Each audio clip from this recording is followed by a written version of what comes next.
everyone, my name is Ramon, and today we're going to be talking about how to build a skincare routine from the Basics 101. About me, my name is Ramon. Once again, I'm from Puerto Rico. I'm a cosmetic scientist and chemist, product developer, and esthetician. So I just love skincare, love talking products, love talking ingredients.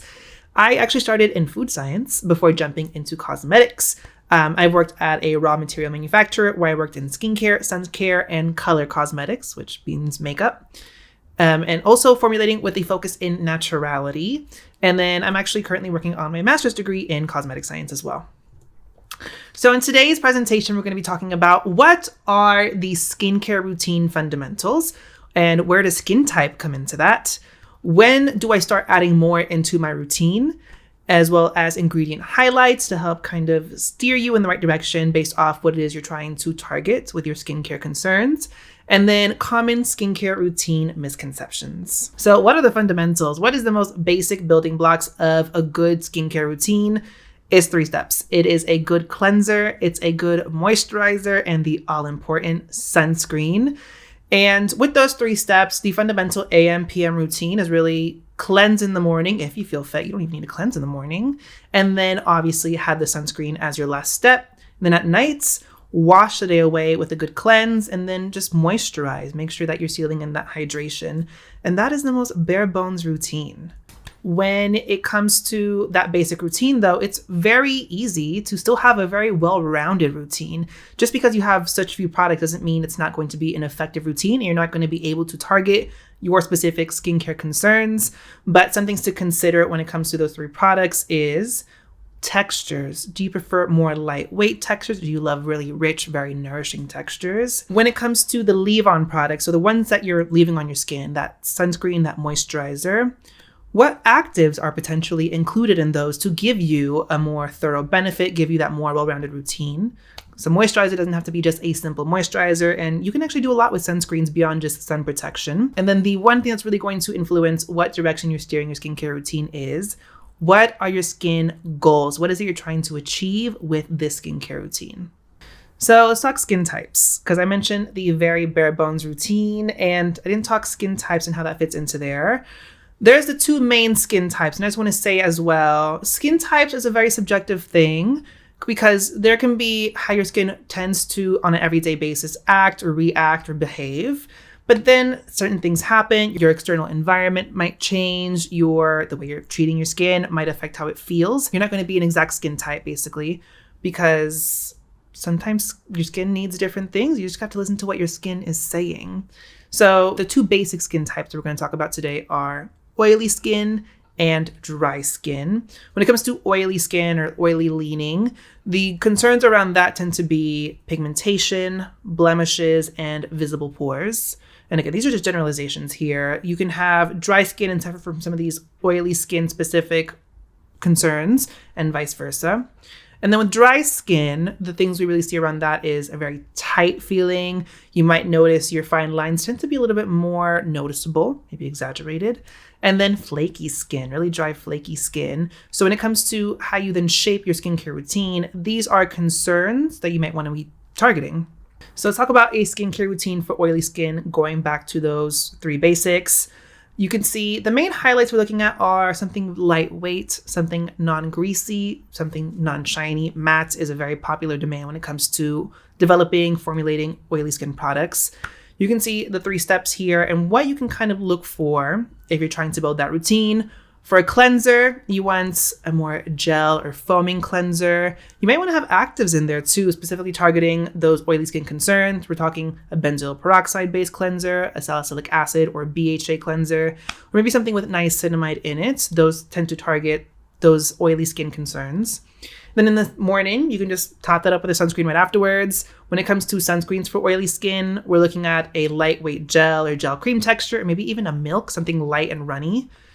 I know ethanol tends to be demonized by more conservative approaches, but in sunscreen formulations, ethanol is a really great ingredient to have because it helps give a kind of a cooling effect when you apply it on the skin. As that ethanol evaporates out, ethanol is volatile, so it's not staying on the skin.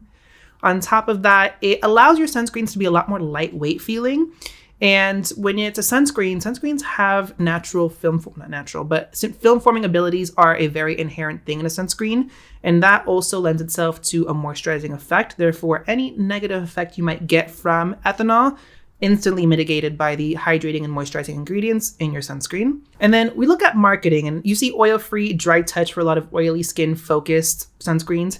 It might not be the case where it's actually dry touch, it's actually matte, but those types of formulas or those marketing claims tend to be favored towards oily skin. So while it might not be a matte sunscreen, it might not be completely shine free, those tend to have a lighter feeling texture or be just more suitable for oily skin. And then you also tend to notice that oily skin sunscreens are more humectant focused. They tend to be more hydrating. Again, going back to that gel cream texture. So that's your AM routine. When it comes to nighttime, again, we're just cleansing the day off, that sunscreen, breaking down that makeup. And then we're finishing that routine with a with a moisturizer at nighttime. No sunscreen at night. And those PM moisturizers for oily skin, again, gel cream texture, very lightweight. Humectant focus, again, very hydrating. And then those also tend to be oil-free. For some of the occlusives and spreadability benefits, we're looking at silicones, which are a really, really good skincare ingredient. I feel like those are also very demonized right now. But you have volatile silicones, so again, those evaporate out. Or you could tend to have just nourishing occlusive silicones, but that still feel very lightweight on the skin and give really good spreadability. And now for dry skin, again, same 3 steps, but we're looking at a very different set of claims, a very different purpose. We want a dry skin routine to be more nourishing, to feel more rich, and to impart more glow on the skin. For a cleanser, we tend to look for milky or creamy cleansers, and we also tend to see non-foaming for these types of cleansers. And when it comes to what those cleansers can contain in terms of extras, we're looking at conditioning ingredients, also fatty alcohols, oils, ceramides to kind of support skin moisturization. These are like things that mimic the natural lipids in the skin barrier or just help to support them in reducing water loss, keeping the skin moisturized. And then in the morning, again, just a sunscreen after that. Very different texture. We're looking at lotions, we're looking at creams.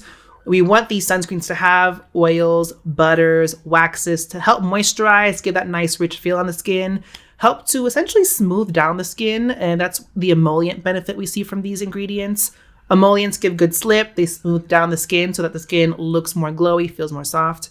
And we're looking at claims around moisturizing, dewy to get that glow.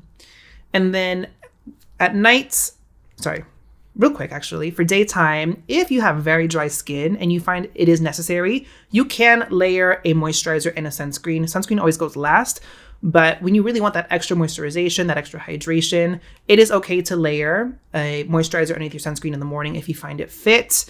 It's just for oily skin, we don't tend to do that. We tend to keep it simple. But for nighttime now, again, cleanse everything away, and then go in with a moisturizer to just layer all the hydration in.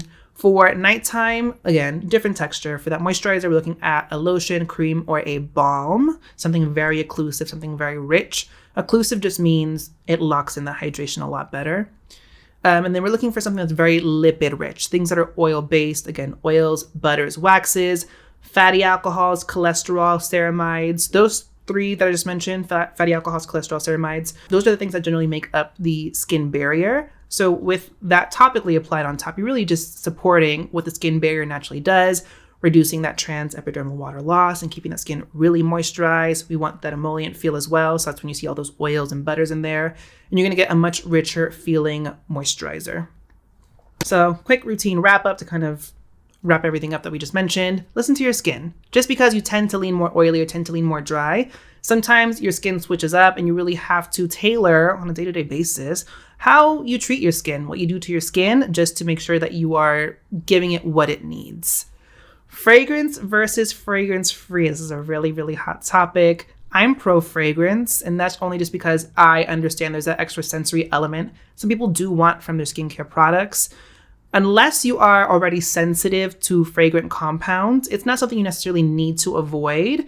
And from a product development standpoint, that's still a big factor that we consider because consumers still do want those fragrance. They want that nice sensory experience.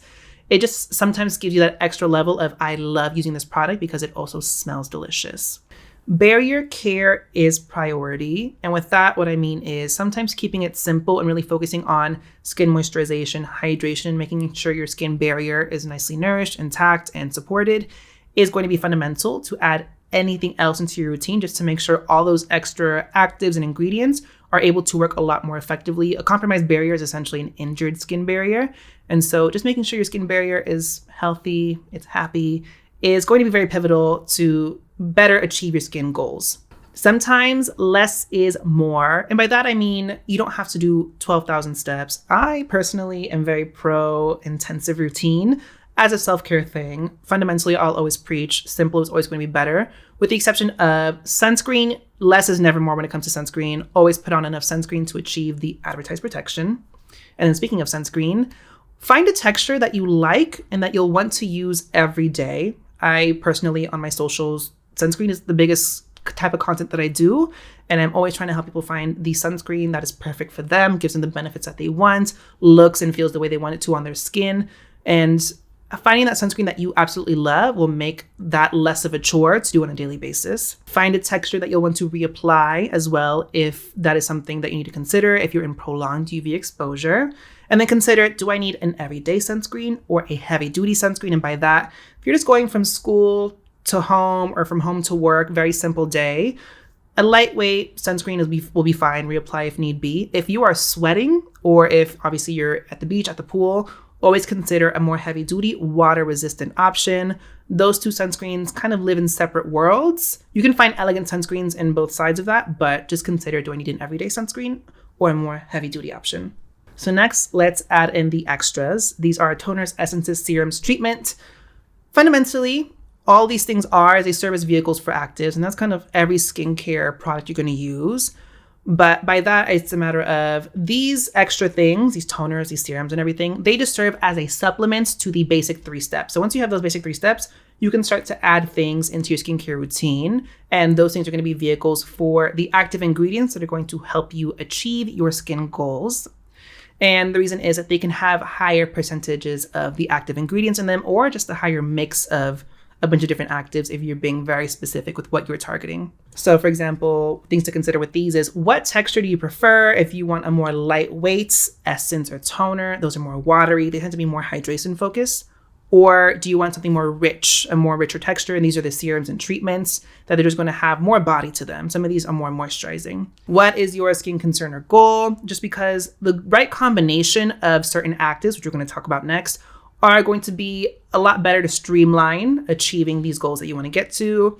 And you want to consider layering or how you're going to cycle through these ingredients throughout the week, just to have a more holistic effect when it comes to targeting your skincare concerns. And then what is your skin's tolerance? This is a big one here, because sometimes people have more sensitive skin or more sensitized skin, or some people just have a more tolerant skin and they can layer more things or combine higher strength actives.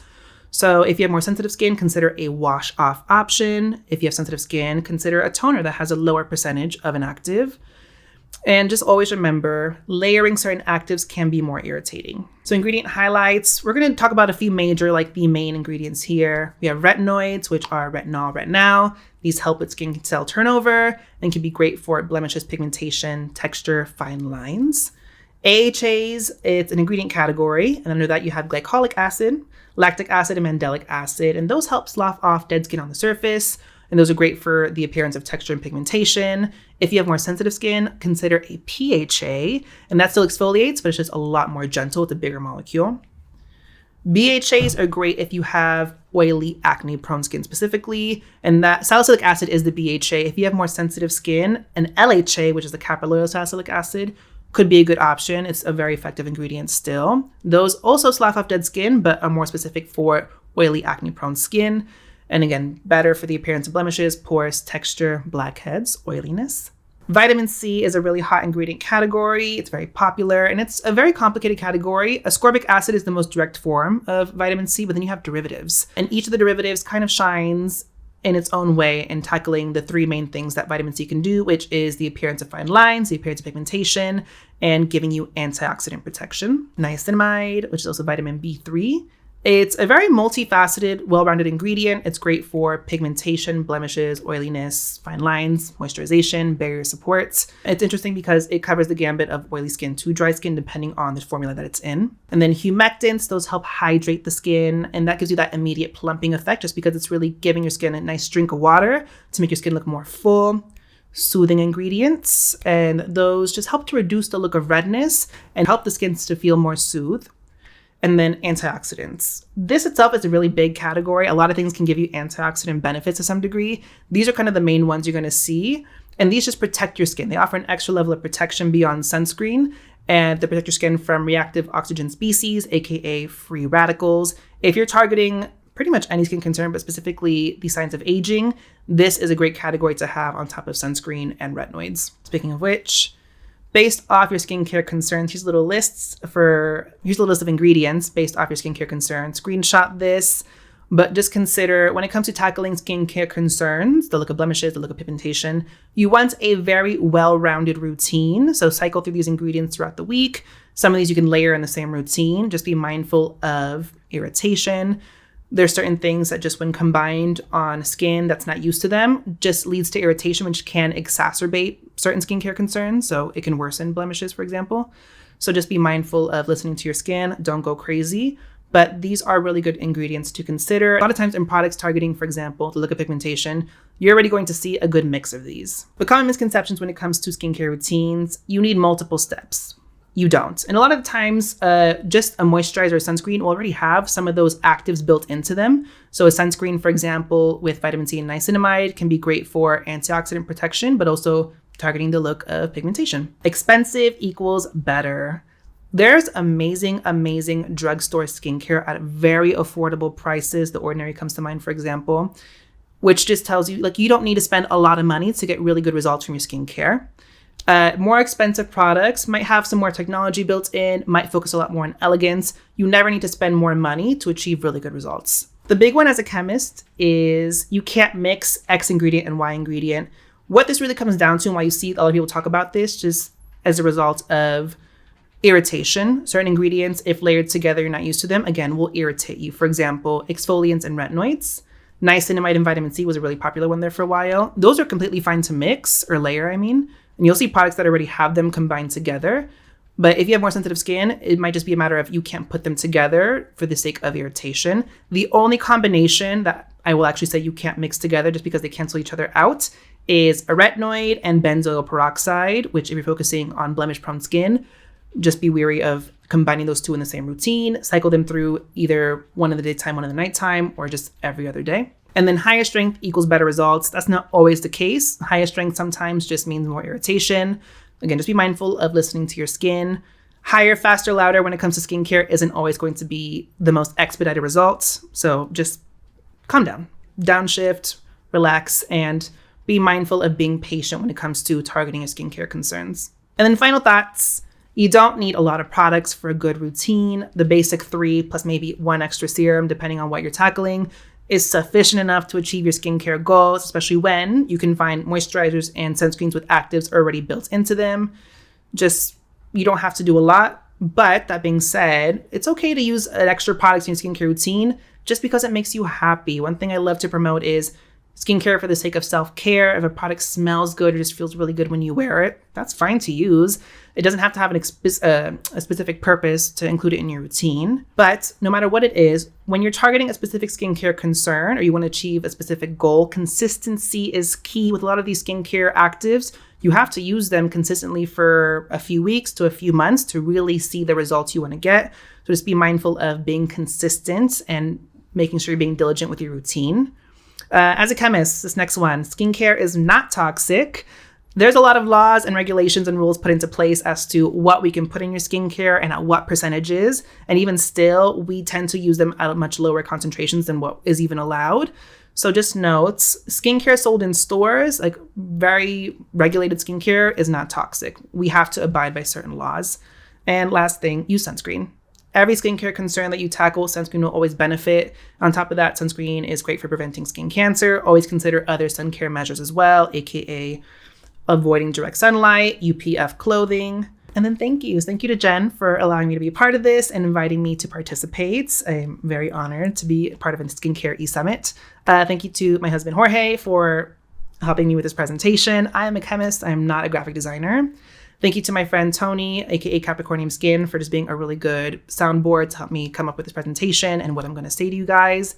And then Ember for helping me with a lot of recommendations and also being my regulatory resource. Bye, guys.